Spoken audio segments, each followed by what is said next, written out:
Imagine losing everything, not because you failed, but because you refused to betray your values. No applause, no reward, just the quiet pain of knowing you stood alone while the world bowed. Would you still choose integrity? It's a question most people avoid, but history doesn't. History remembers the ones who stood firm when it would have been easier to bend. Men who didn't just talk about virtue, they lived it even when it cost them everything. And one of the most uncompromising figures among them was Cato the Younger. He wasn't just a politician or philosopher. He was a man who stared power in the face and refused to kneel. While others looked away, adjusted, or stayed quiet for the sake of safety, Cato stood still like a mountain. When Julius Caesar rose to power cloaked in charisma and promises of reform, many saw hope. Cato saw something else, the beginning of tyranny. He didn't oppose Caesar because he craved control. He didn't rebel because he had anything to gain. He did it because to him, giving in to a dictator, even one loved by the people, meant betraying the very soul of Rome. And that was something he simply could not do. But this isn't just a tale from ancient times. This is a reflection of something deeply human, a struggle every person faces in one form or another. What do we stand for when standing costs us something real? When the easier path means betraying what we believe? Cato was born into wealth, status, and influence. He could have had a comfortable life. He could have played the game, blended in, and preserved his power.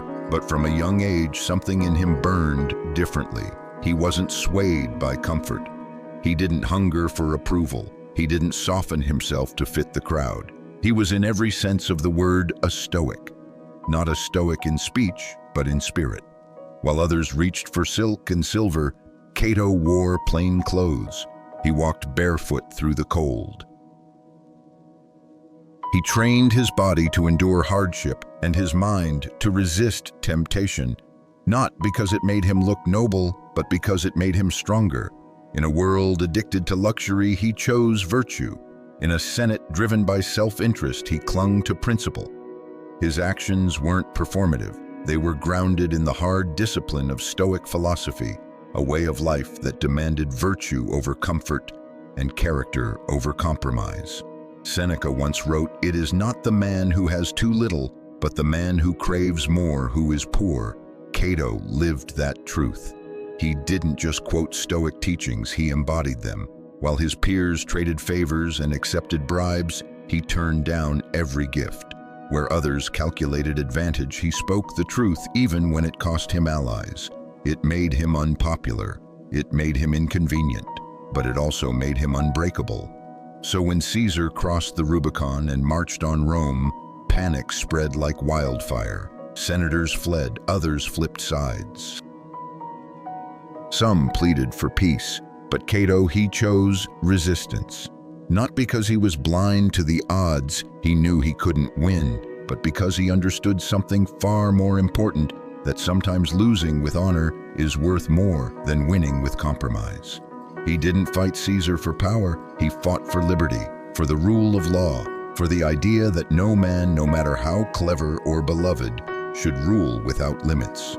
To Cato, the Republic wasn't just a system, it was a sacred trust. And surrendering it to a single ruler would be the beginning of Rome's moral decay. His stand wasn't just on battlefields, it was in letters, speeches, and private conversations. Even as Caesar gained ground and friends turned to enemies, Cato held his ground. He stood when it was hopeless. He argued when no one wanted to listen. He carried the burden of conviction until the very end. And when the final blow came, when the Republic fell, when the resistance collapsed, when Caesar's victory was complete, Cato chose death. Not in despair, but in defiance. For him, life under tyranny wasn't life at all. His final act wasn't surrender. It was the ultimate declaration that some things are worth more than survival. That moment has been debated by scholars for centuries. But to those who understand the Stoic mind, it wasn't madness. It was integrity, sharpened to its final edge. You see, the tyrants of our world today don't always wear armor or lead armies. Sometimes they appear as social pressure, silent conformity, or the slow erosion of truth in the name of fitting in. And every time we shrink back from what we believe, because it's easier, safer, or more popular, we step further from the path Cato walked. That's why stories like his matter. They remind us of the cost of character and the quiet strength it takes to pay it. Every day we face choices that echo his stand. Stay silent when something wrong is said in a meeting. Applaud the loudest voice just to feel included. Take the easy route because the right one feels lonely. This is where Stoic philosophy becomes more than ancient theory. It becomes a compass. It urges us to pause and ask, who am I when no one's watching? What would I still do even if it cost me everything? Marcus Aurelius wrote, if someone can show me I'm wrong, I will change. But if not, I will remain as I am. That was Cato, open to truth, unwilling to bend for applause, and when the stakes were highest, he didn't flinch. Of course, Cato wasn't flawless. His rigidity may have cost Rome a chance at peaceful reform. His unbending will could be harsh, even alienating.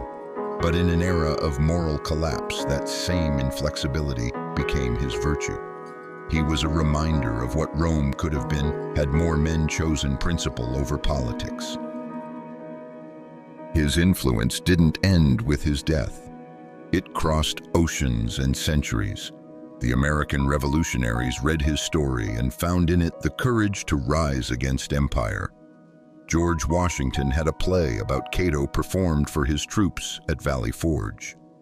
Patrick Henry's cry, "Give me liberty or give me death," was Cato reborn in a new world. And what about us? We live in a time obsessed with winning, accolades, applause, social proof. But Cato teaches us something radical, that there are defeats more honorable than victory, and victories more corrupting than failure.